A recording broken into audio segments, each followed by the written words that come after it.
Everybody, it's Axel and Andy on 24 Shades of Blue. We're here with James Raymer, Chief of Police, Toronto Police Service. How you doing? Very good. Very good. Amazing. Well, we're happy to be here, talking to you. I think this has been a long time coming, and we're happy to actually have made this happen because I think, the purpose of, what we're doing for these 24 episodes versus 24 Shades of Blue is, to kind of bridge gaps and let the community know kind of what's going on, in your world and what we're not seeing in the media and things like that. So, let's talk about it. How was the transfer, from, stepping into the role of chief, especially in these very interesting times? How has that been for you? Actually, well, it's been quite challenging. I mean, I'm glad you're honest, by the way. It's something that sort of came along suddenly, and I don't think there's ever been a more challenging time in policing. And so, I think right from the first day I got in the chair, we've been confronted with some issues that we've had to address. So, but having said that, it's also been very enjoyable. I mean, you work with a terrific group of people, and you have an opportunity to meet a lot of terrific people throughout the city. Absolutely. I mean, you touched on the times that we're in. I think with difficult times, there's a lot of innovation that can happen. I think especially with COVID, you've seen so many things that are being innovated in technology as well. And I think in policing, I would love to know about what has, Toronto Police Service been doing, I guess, to innovate around COVID and, with everything happening in the media, in that part of your job, what's different so far? Well, I mean, I think you're absolutely right. It has caused a lot of innovation. I mean, one of the largest examples right now is just the way we're dealing with people in the courts, doing video bails, and now, in fact, we're looking at doing video trials where officers are testifying from home on certain lower level, criminal trials, and that really is unique because, prior to the pandemic, it was really hard to even get the justice system to sort of move to just simply a video remand. In many cases. And so now we're going full circle and, in fact, going to have trials. So I think that's certainly going to be a big change with us. And I think there's a great future in it. I really think we're going to see some real opportunities to be more effective and efficient and really modernize in that regard. So, and I think it will continue post-pandemic. Absolutely. Because there's been a lot of learning in that regard. And I think to touch on that, sometimes you see through things, like COVID, it actually forces you to pivot, and it actually forces you to create more efficiencies. So to kind of touch on, could you elaborate a little bit more on some of those efficiencies, how you see that it just had to take place? There was no ifs, ands, or buts. When this hit, you had to pivot. You had to make something work and work effectively so that it's fair for all as well. Can you elaborate on what you see in terms of some of the immediate changes? Well, I touched on the court change, and I think that's probably a really significant one. And I think, like a lot of businesses out there, we've really explored the opportunity for some of our staff to work from home, and seeing what some of the benefits of that would be. And we're actually in the midst of developing a policy now to allow some people that may have some issues with respect to family or children, whatever the case may be, and give them the opportunity on a temporary basis to do some of their work from home. We've only recently developed the virtual desktop, so they can do some work from home to make it a little easier to do that. So I think those kinds of things are really changing. I mean, we're also, very concerned about wellness and always have been. I think has come more to the forefront because we're seeing, I think, the effects of the pandemic on people's mental health, the frustration. Big time. Absolutely. I think we've all seen it, and we see it in our officers as well. Some of them, they're going to work and then they're afraid to interact when they go home because of the type of work that they're doing, and much like in the hospitals and the medical profession, right? So that's having a big impact, and so we're trying to adjust to some of those changes. I think early on we developed a bit of a strategic reserve to give some guys some additional time off to make sure they were staying healthy to come in. Yeah. And that worked very well for us. And I think early on we did a really good job. Good messaging, some good strategies, and we had very little incidents of COVID within the organization the first time around. We're seeing a surge the second time, but we're maintaining control of it. But I think more work on it's really caused us to think about the wellness piece. You know, we've had, 3 individuals die by suicide this year. And I think the pandemic has really brought that to the fore, those issues of mental health and those concerns. And so we're working on those as well. So those are some for me, those are some significant changes for us. That's a really good point, because I think, not only does it call for some immediate changes, but it also brings to light certain areas and things that may have been overlooked, and so with the suicide and suicide prevention, we're noticing it now because of COVID and the impact that it plays on one's mental. But how are you guys transitioning and dealing with that? Well, we're looking at several different options. Even in terms now, we're looking at really trying to reduce stigma. Really is what you have to do it, and I think it's particularly difficult in the policing profession. Absolutely, I would think so. We are a helping profession, and people, they join this job to actually do that. And when you are confronted with a tragic incident, it has a profound impact on that individual, and you go away with your own demons about, well, could I have done more? Yeah. And I think it impacts you quite significantly. And I think, a lot of times the public has this TV perception, that the officers and the investigators are going out, they're being confronted by an incident that's involving deadly force or something, and then they're just back in the next shift. Yeah. Well, that is so far from reality. Exactly.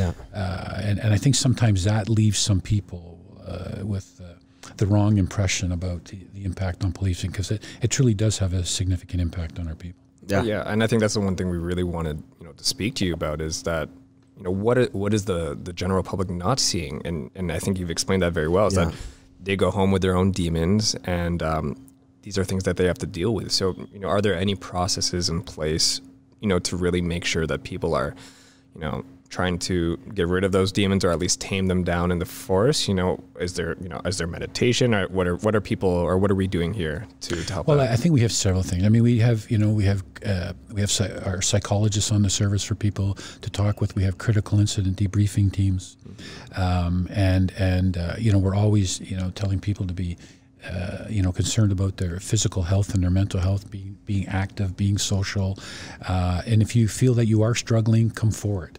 And if you see a colleague that is struggling, ask some questions, and really talk about it. Because, when I started, quite some time ago now, 1980, it was a much different organization in terms of particularly mental health, right? It was, if something happens, just, suck it up and then, super taboo. It wasn't even an issue, really. Exactly. It was never even addressed.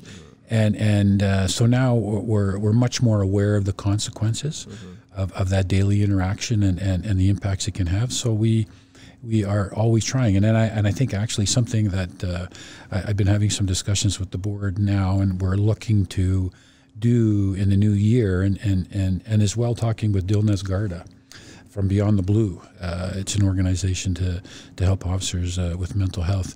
What I'd like to do is introduce a mandatory psychological assessment for members. So, our frontline members, maybe whether it's every year, every 18 months, so that, you're on parade and Ax, it's your birthday, go see the psychologist. Yeah. So what we do is we remove the stigma, and we give the officers the opportunity to go in. They may say nothing. They may engage and say, listen, I'm having an issue I want to talk about. So I think a big part of it is then basically what you're saying is being proactive.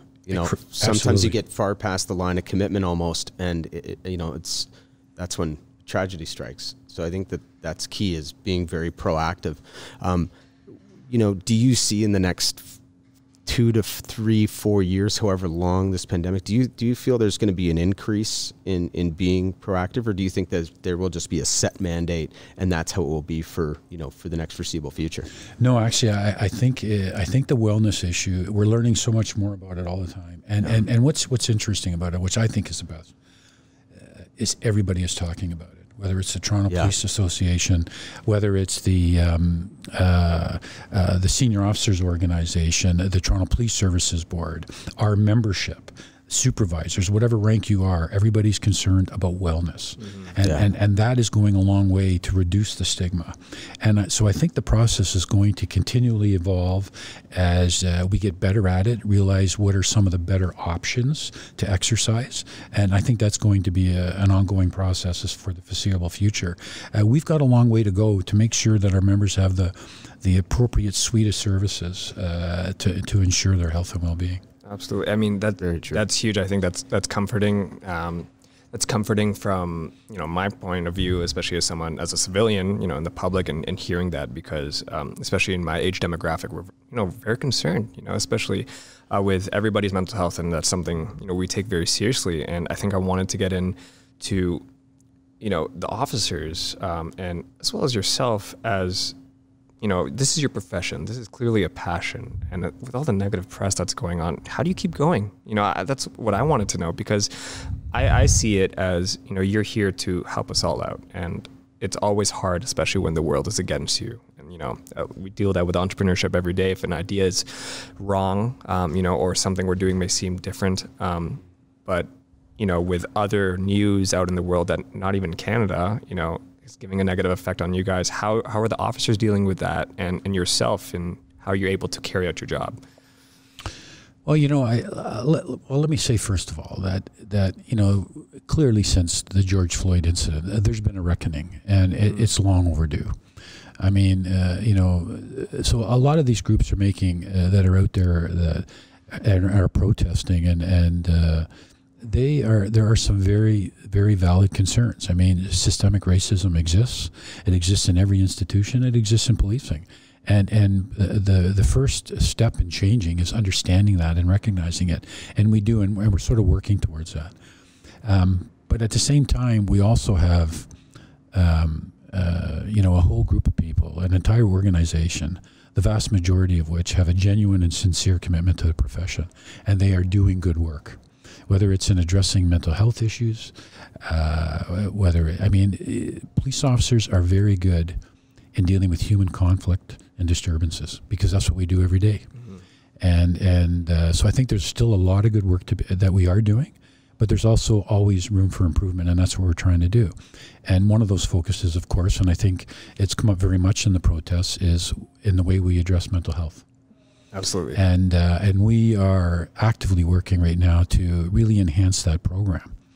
But I also want to say that, I was looking at some of the stats more recently as I took over, and the last 5 years, we've probably done in excess of 160,000 mental health calls, and that's a conservative number. Wow. Really? Right? And we've done very well. Is that unassisted, or do you have... No, that's primarily with the police, although we do have, we had currently 10 nurses working with our officers in the combined partnered the MCIT program. But, and in some cases, those nurses were involved. And it's just an incredible partnership and program that we have with the hospitals. And we certainly want to enhance that. And we're hoping before year end, that nurse complement is going to be increased as well, which will be, but we're also looking at some other aspects of working with some of the city and community agencies to participate with us. But the police are never not going to be involved in mental health calls, particularly where there's violence. We're the only 24-hour service. Yeah. I mean, at the end of the day, people can say what they want, but the only people that are there all the time when you call are us. And so there's going to be a certain type of calls, and there's going to be certain times when it's clearly going to be the police. And I really want to acknowledge that our people do a lot of really, really good work. And I think that's, talking about how mental health and police, mental health organizations, associations work with police. I think one of the biggest things that, the people don't necessarily understand is that these calls can be very, very unpredictable. And I think that's the most, from my understanding, that's where the police have to be there. And then I think obviously there's the initial visit of the police to the situation, and then there's that exit strategy. And I think people don't see behind the scenes. And I know a lot of different people in hospitals. I was talking to the CEO of Princess Margaret, and we were just talking about how the hospitals work very close with the police. So they all know each other. So the police are actually, from what I understand, I'll get you to clarify, there's the initial to make sure that everyone's safe. But then when they get to the hospital, there's a very close partnership with the hospital. Can you explain a little bit about the exit strategy after the call? Well, if for instance we attend a call for a person in crisis, and the police and by the way, we're the only people that have the ability to arrest if there's a need, and that person is arrested and is taken to the hospital. We will be there while the person is evaluated, and that's where we work very, very closely with the hospital, providing background information, observations, so that can help with their assessment. That's quite frankly where the nurses are such an invaluable part of the MCIT program, because when you have a nurse and an officer working together, the nurse will be associated to that hospital. So they're already able to go in and triage that process much better than a police officer can. And it makes that whole experience occur much more quickly. Because our goal at the end of the day is we want to make sure that person is safe, but we want them to be being looked after by the people with the expertise to do that. And then from a policing perspective, from a management perspective, I want those officers back on the road. Yeah, exactly. Get back out there. There's another call for you to go to, right? And I was going to say it's about the de-escalation as well. So I think, sometimes there may be, because let's call it what it is. When police show up on scene, sometimes people will get their backup, compared to when a paramedic may just be there. So I think it's that de-escalation that will happen when that nurse is involved as well, because they're being blended into the care while being under the watchful eye, making sure that there's no, crazy behavior. But do you find the de-escalation is hard for the police when they get into the hospital? Is that part of the goal? Normally when we get to the hospital, I think we have less problems with the individual, by that point. And a lot of times when we arrest them, it's not a violent issue. It's just clearly that the individual is maybe posing a danger to himself, to somebody else, potentially the police. I think less often so. It's more to himself or somebody else. And so the goal is to make sure he gets the care, because what you don't want is to leave and then there's a subsequent call later, and clearly the individual's done something, and in the worst case scenario is deceased. So the goal really is to get them there. So it's not always a violent confrontation. But you mentioned de-escalation. I mean that really is the key. I mean you accomplish so much more with our ability to communicate. Absolutely. And than you can in any other regard. I mean, we had a very recent incident right here at Dundas and Bay Street, and there was an individual that clearly had some mental health issues, and he was struggling on the street, and he appeared to be violent, and so the public was afraid to come in contact and interact. And there was a couple of male officers actually showed up, and he still was quite aggressive, and then a female officer attended the scene, and she started talking to him and it just rendered the whole situation very successfully and very quickly. And so sometimes, somebody different will just resonate with somebody in a different way. And that's why sometimes it's advantageous to have, we try to have multiple people there, because, you may, may not be real keen on me in the first instance, but you might like my partner. Of course, it's the different types of energy that they bring, right? Exactly. Male officer, female officer, somebody who's maybe smaller, bigger, and that definitely changes the way those body language communicates. And I just want to touch on the point that, I really appreciated the fact that you said, I want to get my officers back and leave them with the people, who are professional in towards of whatever the situation, because my mom, she works in an ER and on Sinai, and you guys keep her safe actually when she's down there dealing with people that they apprehend and bring them in. So she's like, oh, I know everybody at what's the one on 52 52 division, right? And they do a lot of great work there. So I appreciate that fact, and that's why I'm happy to have this conversation here. So and the fact that you also talked about systemic racism and, put that out there. Just want to let you know, I appreciate that. So, and I think a lot of people do too, that you acknowledge that fact. So that's a great thing. So, thanks, Chief. And I was just going to say, I think, I would imagine, and I'll get you to clarify, but it's, you know, it's something that I've kind of always lived by in the business world, and I know that this is probably even more important in the line of work. And I've read your background. You are a master of all trades. You've been in every division, and you've led them in some of the more complex areas. And it's really about, I think, altogether, it's about not what we're doing today, but how we can do it better, more efficiently, more effectively. So I think that, you know, nothing's perfect right now, and nothing ever will be perfect. But I think it comes back to, as the leader here, you know, your role is about getting the best out of everybody that work for you. So I think, how do you get the best out of everybody, and how do you take a lot of these issues and just try and, you know, just become better? How do you set those goals? Well, you know, I think you have to be, you know, open and honest, and to some extent you lead by example. But, you know, we're, as an organization, and I think quite honestly, the Toronto Police Services has a long history of being innovative and at the forefront. Yep. Yeah. But I think really one of the key things that we're really trying to do now is really to create a culture of equity and inclusion, and so that everybody feels part of the team. And because really the best ideas come up from the bottom. You know, they might get pushed down and implemented, you know, through my level, but the best ideas come from the people that are doing it every day. And so I find, you know, when I can have something come up to me like that, that we look at them and go, wow, that'd be a really good initiative. That's really going to enhance public safety, or our interaction with the community, or whatever the case may be. And when we can turn that around and implement that very, very quickly, it sends a huge message to the organization. And it has, I think, it really encourages everybody to be involved and participate, and to keep that positive attitude. Exactly. Because to know that, hey, my opinion's relevant. The matter. Experience that I'm getting out here doing this job all the time, you know, the command is actually listening to me. And the reality is, I think that's important, because that was important to me when I was driving this old car that you pointed out. Classic. 1980s. It was nice to know that, you know, that experience that you were gaining, doing that job every day, and that interaction, it meant something to somebody, and they were listening.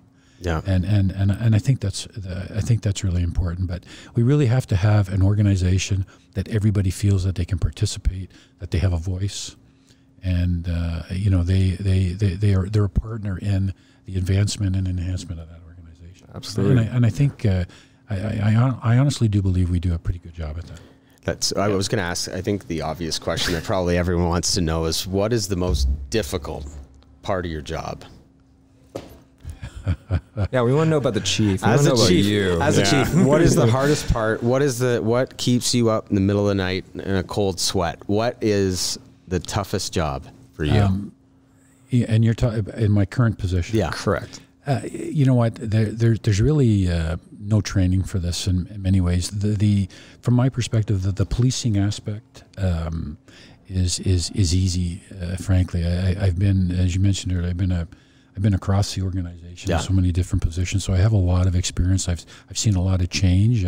I've seen a lot of times where we change, and then we keep going back because the old way was the better way, and then you see a lot of things that are good and result in good change. But I think really for me, it's politics. It really is. Yeah. It's, you know, you have. We have a you know, Toronto City Council. We have a board that has an oversight board that has politicians as well, and they have to look and represent the entire community of the city that has a vast array of opinions, issues, concerns, and so you have to work in that milieu, and I think that that's probably the most challenging, because, you know, the reality is you cannot please everybody. Yeah. And so you got to try to do the best that you can do. You got to do what you think is right. And I think that's what I endeavor to do. But that's probably the biggest issue, and the biggest change for me is having to address all of that. Even being a deputy for 5 years, I found it did not have the same demands in that way. And I think too, you know, you don't control any of those things, right? And I think that's always the toughest part of any career, is that as much as you know, people think no matter if you're the chief or you're the deputy or you're in, you know, HR, wherever you are, you know, you don't control a lot of those outside factors. So I think, you know, one of the things that I'd be curious to find out is how do you deal with, because we can't like everyone. Not everyone's easy to deal with. And sometimes people don't see eye to eye. What's your conflict resolution tactics? You know what, I saw there was a management consultant. I watched one of her programs some time ago named Meg Wheatley. And she made a comment that resonated with me. And it was something to the effect that you can't hate somebody whose story you know. And so I think the reality is so what we try to do is, what I mean by that is getting to know people. Yeah. You know, it's why we have our consultative committees. It's why we're engaging and enhancing in our neighborhood program to get officers out communicating with people every day. Mr. Smith, how you doing today? Yeah. And the next day you're walking by him again. Why we're sort of working on a new gang strategy that's with more of a focus on prevention. I mean, it's only one element of our overall program. Still enforcement is a significant aspect of what we do and is an essential to what we do and is absolutely necessary. But what we're trying to do is really get to know the people more. So these same investigators that are dealing with gang members on it from an enforcement standpoint are now out there as well talking to the family members that are left behind and getting to know their story a little bit and say, you know, is there a sibling that we can help you with? Mom, what can we do for you? Is there resources we can redirect you to? So really for us, that's, you know, crime prevention is a core aspect of our responsibilities in policing, but we tended to do, in my view, sometimes it was somewhat superficial. Yeah. And I think right now we're really getting deeper into it.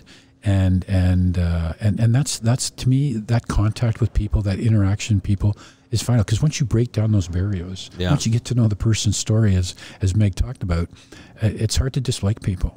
And the reality is we see that so often in our organization. You'll see people that will come into our consultative committee and they'll come in and they're aggressive because they really didn't, you know, they want to do something to help their community, but not really crazy about the police. And then, you know, they spend several months there, and the next thing you know, they're going, well, I really like you guys. You're decent people. And so after a while, you know, it's that getting to know that helps with the reasonable dialogue. And once you have the reasonable dialogue, that's when you can advance something. So that's, you know, I see this from Toronto Police reaching out, you know, to the community. In terms of the community, looking at the police, you know, what should the people know from Toronto Police's end versus what they're seeing in the media? Because there's a lot of, you know, mixing up happening. What do you think they should be doing, you know, to either maybe get the full story or, you know, what are some things they should know to basically understand you better? Come and talk to us. You know, talk to that officer that's walking in your neighborhood. You know, join one of our consultative communities. Actually be informed. Don't form opinions without actually understanding the reality of what's going on and the reality of what we deal with. The reality of how extensive our training is. You know, we're doing so much more training in terms of anti-Black racism. For example, we have intense training in de-escalation. You know, and trying not to and to have alternatives to, you know, deadly force in terms of dealing with people, particularly maybe a person in crisis. Making sure that understanding the tools and options that we have, the expertise of some of our individuals, you know, and the training. Like we had just a couple of days ago, we had our ETF members executing a warrant for some guns with some gangbangers, and they go into the house to execute their warrant, and they're immediately, there's about 5 rounds they're shot at, and a couple of the rounds go right into the drywall next to one of the officers. You know, and they have to step back, they have to adjust, and they go right in, and they end up arresting the people inside. And I think there was 5 people and a couple of young offenders and a woman in there, but they didn't fire a round. You know, they're not going to, you know, just start firing through walls. I mean, but that speaks to training. Yeah. That speaks to a level of excellence people need to appreciate in terms of the work that they're doing. I mean, that whole situation is not dissimilar to what happened in the United States with Breonna Taylor. Yes. Yet this was the response we had here in the city. So that speaks to the excellence of their organization. So get to know your organization and the people in it. And because we want to get to know you, because that's going to help us do our job. And that's what officers want to do. it's a much more interesting day when you're walking that beat for 8 or 10 hours, and you're having a lot of fun communicating and talking to people, helping with them with some issues that you can, than just walking up and down the street and not talking to anybody. It makes for a very long day. So we want to talk to people, and we want to be engaged, and we want to help, because, as I said earlier, that's why you join. It's a helping profession. Yeah, absolutely. So, I really want to dive into you more in terms of like your personal, opinion, and I guess, how has it affected your mindset on the job? I want to know your why, on how you continued to do this for so many years, despite everything, despite all the challenges you've gone through personally, as well as, with the media. What is it for you that has kept you going? Well, I think quite honestly, I've been very fortunate. I mean, I've had a great career. I had great mentors and had great opportunities to really experience the organization in so many different areas. And the reality is, it's when you look at policing, you're able to work for one organization but do so many different jobs. Mm-hmm. I spent 5 years in a homicide squad, and it was probably some of the most satisfying work that I did. It had a huge impact on family, and I, after 5 years, I sort of got that ultimatum at home that, maybe it's time you need to do something different. But it was great to have those opportunities and those experiences. And every place I went, you were able to interact with other people in the organization that you hadn't met, and you just keep meeting good people. And I think, after 40 years, that's why I'm still here. I mean, I enjoy the work. It's a great place to come to work, and the people you work with. And I think, quite frankly, that's the biggest component, because let's face it, if you weren't happy, and it was a burden to come in. Like, I mean, I'm that's excited a lot of time. I'm excited about Monday morning to come back into work, and that's what everybody should be feeling. Yeah, so I sometimes look at it and people say, well, maybe you should retire, and I'm thinking, I don't know what if I'm ready to do that. So I'm really enjoying myself. Like I say, I've been very, very unfortunate. It's been a great job, and I can't emphasize enough the great people you work with. And so many of them now that the people that came before me and that were senior to me that have retired, and that we'll get together for breakfasts, and the different groups in policing across the organization that exist to do that. Yeah. Even for some of the guys that complained about the job and said, I got to retire as soon as I can, but they always want to know about what's happening. You don't realize until you miss it. Go for breakfast. Exactly, precisely. Do they ever comment, on, now that you're in the role of chief, how your organization has done a lot of things differently? What are you most proud of since you've stepped into this role? You know what? It's only really been 3 months. So I mean, it feels like longer. It feels like half a year. I don't know. No. I mean, you're trying to move the organization, keep moving it forward, and I think that's what everybody's tried to do, and that's certainly been our history, and we're trying to do that. It's definitely a difficult, challenging time, and we really have to work with the community, right? And we're trying that. I mean, the board there in August there, we put forth 81 recommendations that they've directed me to complete in terms of really enhancing all kinds of policing from all levels, and particularly with mental health and dealing with the community. And then one of the things I did was I reconstituted a much smaller PACER group that we had from our PACER group from several years ago. And what is that exactly? Well, PACER really came out of the whole carding issue. Right, and it was members of the community coming together to really look at how we could be doing things differently, and of course they looked at the impact on that carding had on the community, and then offered recommendations. And so I've really reconstituted that program to actually finish off some of the recommendations that were still outstanding. One of them in particular is know your rights, but then also to use those people as advocates and overseers to help, and to be consultants, so that when we're doing work on these recommendations, these 81 recommendations, we're gonna go to them and say, listen, have a look at this. Do you got any input or suggestions on how we can maybe do this differently? Get them to evaluate. But they are involved. Like it's really about procedural justice, right? It's really getting to know the organization, getting involved on the front end. We're not taking a program that's completed and say, here, sign off on this. I like this. No, they're right on the ground level, understanding what we need to do, but also understanding the expectations of the community and really helping us to try to get it right. Absolutely. And they're a cross-section of the community, that, again, people that with a genuine and sincere commitment to advance the community, but also wanting to legitimately work with the police and really help us do it better and be better. So there's things like that that I'm really happy about, and a number of the people I've known for years as well. Having worked with them in the community in different positions I've been in, and so I'm really positive about that, because I think that's going to a long way to really give some recognition to the changes we're going to make as an organization, and to have them to be, as I said earlier, to be advocates for that, because they've actually participated in enhancing and building that program for us, right? I think that's a huge piece for us, and I'm really happy about that. We're making some other changes in the organization in terms of the way we do things. We're currently in the midst of sort of even changing our position with respect to strip searches, which has been very controversial over the years, right? And really changing the way we do that.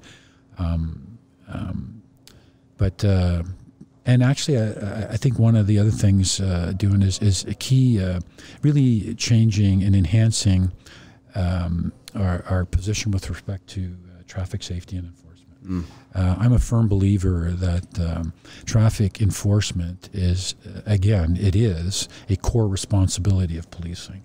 And when you look at some of the driver behavior in the city, I think we got away from some of that focus. We instituted a warning program several years ago, and it's like talking to your kids, right? Warnings. We know how warnings work. They only go so far, right? Yeah. So so I've redirected some resources into that function, given them the tools to do the job, and I think we're going to really see some improvement in driver behavior. And when you think of all the bike lanes we're going on, the density of the city, the way it's building, and the pedestrian traffic and everything else. Yeah. I mean, you can't have people driving like idiots, and so. A lot more focus on that. So, in the short term, these are some of the changes that we're doing, and then of course we have to address the budget for 2021, which is going to be difficult because we're in the midst of a pandemic. Yes, and the entire city is hurting, and there's unforeseen costs too, right? Absolutely, unforeseen costs, and just the difficulty of who's has the ability to pay taxes, who's working. Yeah, you look at the towers down here and how empty they are, and some of the businesses that are just suffering down there. So, and policing, as every other agency, is going to have to do their part to sort of work through this. So, but it's going to be a difficult few years as we come back from this. I think from what you had mentioned to wrap up, I think in closing, from both sides, the police and the community, it sounds to me. Basically what you're saying is that both sides need to look at the education component to each other and also the relationships. So relationships and education, I think, is really what I took as the important message, that everybody needs to harness that passion and really start building and getting to know one another and educating themselves on, what has happened, what is happening, and most importantly, what are we going to do moving forward to be better. Yeah, it's just moving. I think everybody just needs to keep moving and moving to change, right? For the better. So yeah, you know what? I think you nailed it. The getting to know piece is huge, right? I mean, listen, I'm prepared to acknowledge when we're wrong, and I'm prepared to accept criticism. But it's still a pretty outstanding organization, and it has a long and proud history. And I think we do a lot of good things well. So. Please, let's acknowledge some of that as well. Yeah, absolutely. Well, thank you very much for joining us. Thank you so much for your time. We really appreciate it. Appreciate it. 24 Shades of Blue out.